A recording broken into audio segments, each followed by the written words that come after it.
Picture. So ladies and gentlemen, put your hands together for Mr. James Mureu. Thank you, Amani. The hall seems to get fuller by the minute.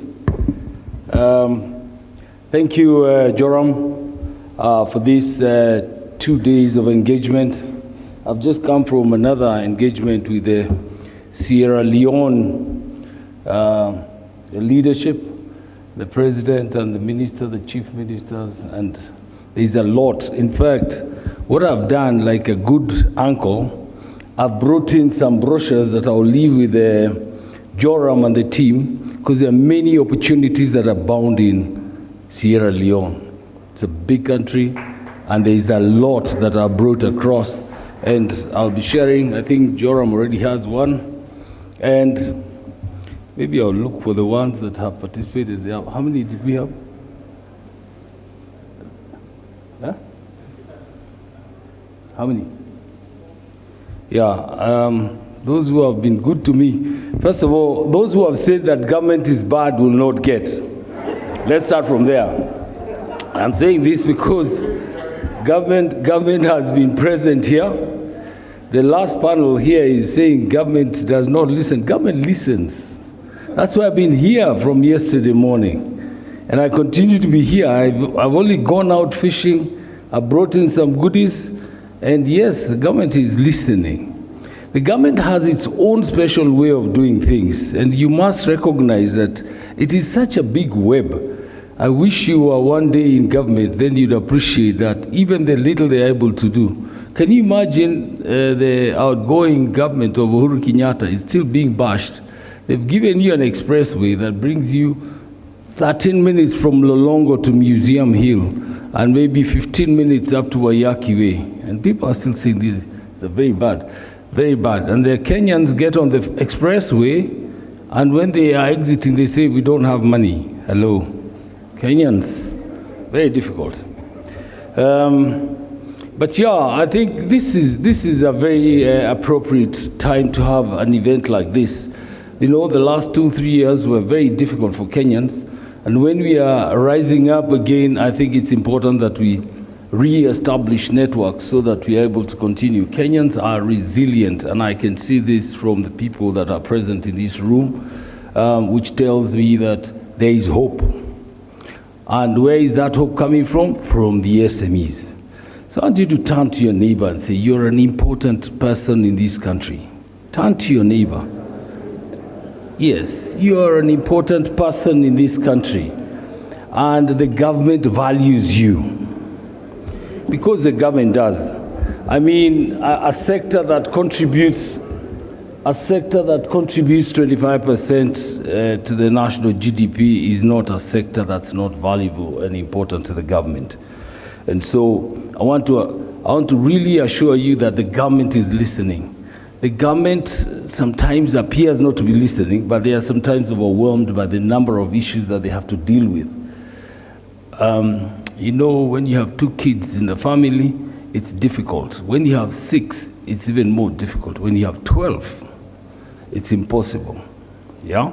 So allow us to continue this partnership. And I like some of what came out in this last session about groups grouping together, coming together, making one strong body that can be listened to. Because sometimes when you come looking for Joseph Kenywa alone, he may not have a lot of time for you. But when it's an organized group, when you join a big body like KEPSA or Kenya National Chamber or CAM, even if you're a junior member, there is some capacity there to be listened to. So coming back to what transpired yesterday, there was one statement that was made by, was it Kamal, about little is big. Little is big. He has, what's the name of the company? Little Cubs or something. But Little Cubs is big, yeah? So there's nothing about a name. It's just what you're doing that you can actually transform into who you want to be. A lot of SMEs suffer from one problem. And I don't know where we'll get a cure for this, but a lot of SMEs wrap their businesses around themselves. True or untrue? How many people have wrapped their businesses around themselves? When they go to hospital, biashara kwa hospitali. They go for holiday, biashara kwa holiday. I think time has come for SMEs to also try and ape what the bigger corporates do. And one of the things that came out from yesterday's conversation was having an accounting person, an accounting partner. I have a small plaque in my office that reads, if two people in a business are always in agreement, one of them is unnecessary. Is that true or untrue? One of them is unnecessary. Every day you're saying, yeah, you jump, you stand. One of you is not necessary. Sometimes it's good when you have these healthy differences, because then you're able to look at the problem from all angles and you're able to appreciate that, this is what there is. Just last night I did a small experiment with a friend I was having a drink with, and there was a glass bearing Tusker, a Tusker glass, and from where I was looking at this glass I was seeing a plain glass. So I said, is this a Tusker glass or a plain glass? And he said, it's a Tusker glass. And I said, no, it's a plain glass, because that's what I was seeing. And he was seeing it from a different angle. So you're seeing the Tusker branding on the glass, and I was seeing a plain glass from my side. So sometimes in business, you need somebody who can see your business from a different perspective. Yeah? The other thing that came out from yesterday's conversation again is have a realistic value for your business. Because again, sometimes you over-embrace it. You're almost like a mother who gives birth to a baby and never allows the baby to grow. You want to pamper it all the time. Have a realistic value for your business. If somebody's telling you your business is worth $10,000, don't say, no, plus my time, plus it's worth $100,000. No, be real. So that you're able to get help. Because sometimes you overvalue your business and then you end up in trouble. Yeah? I have a call for politicians. We're in that season where they're going to disrupt your businesses. We have to be very careful. And I made a statement today in the morning to the politicians, and I'm making it here. If there is anyone who's recording this, politicians, keep politics where it belongs, i.e. in parliament, and don't disrupt the businesses, because there's life after these elections. A lot of politicians want to make us believe that it's the end of the world now. The end of the world will be 9th of August, and after that there will be no life. Please, politicians, if you're listening, if you are not, please keep away from our businesses, because there is life after politics. There's something else that came out here about getting involved with the right people.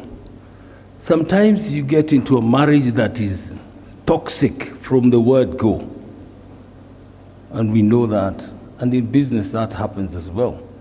Try and get into a business where you have shared interests, shared engagement, where you want to even share the contributions equally, not one person who hides and dodges until the end of the year to share the dividends. So look at people who want to work with you. Don't just... And one of the things that I discourage, and I've done that with my business, is I don't allow relatives too close to my business. Because, and this is a fact, tested and tried, the more relatives you have in your business, the more likely it's going to fail. So just have professionals, get people who can serve you. If you want to fire them, there is no mom or auntie calling to stop you. Just get your business done.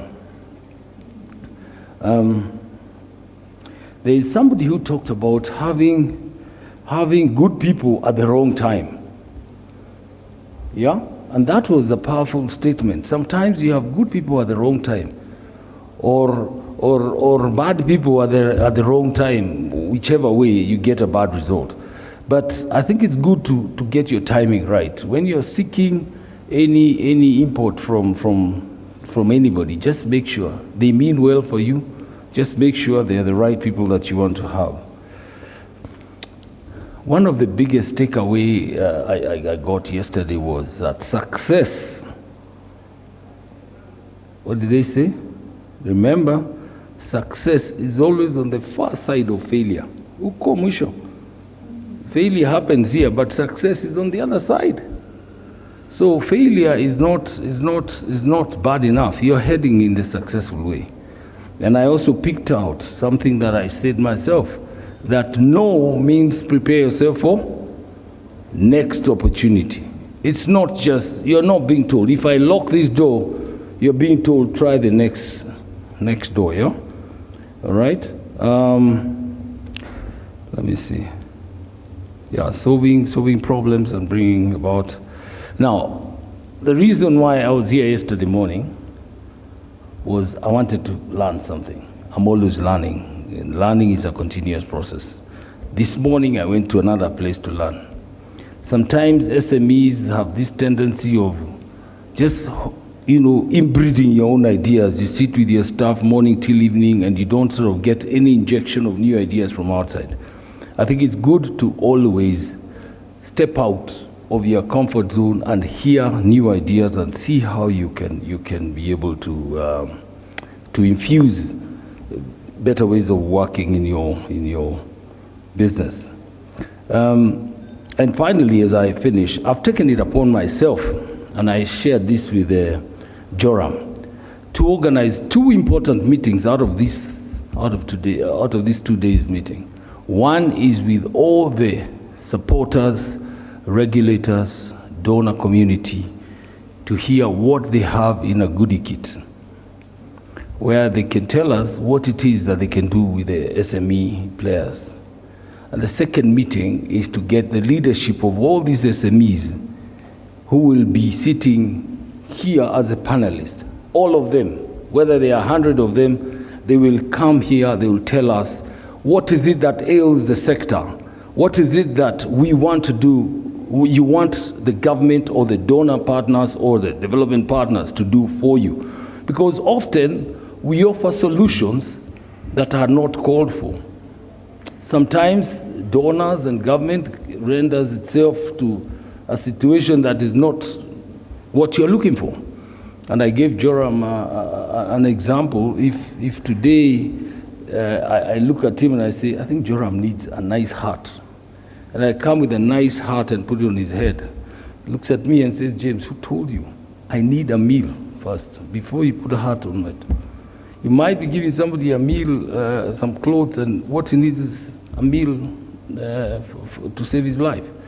So we want to have an open conversation with the SMEs, and I will champion this so that we hear you out, so that we have targeted solutions, targeting specific areas, and map out the areas and the problems that bedevil those specific areas. I think for me, that to me is a good outcome of this, and I will make it happen because I've already set the ball rolling. Bishop is working on something. Bishop was asked a good question before I go, and he was asked, is it good to make profit? And you're a bishop. And he said, yes, it's in the Bible. Do you know that? Making profit is in the Bible. Consult Bishop after this. Thank you very much, ladies and gentlemen. Enjoy the rest of the master classes. I just came back to make those remarks because I wrote them yesterday and I left without sharing them with you. But thank you very much. Tuko pamoja. Sawa. Thank you. Thank you.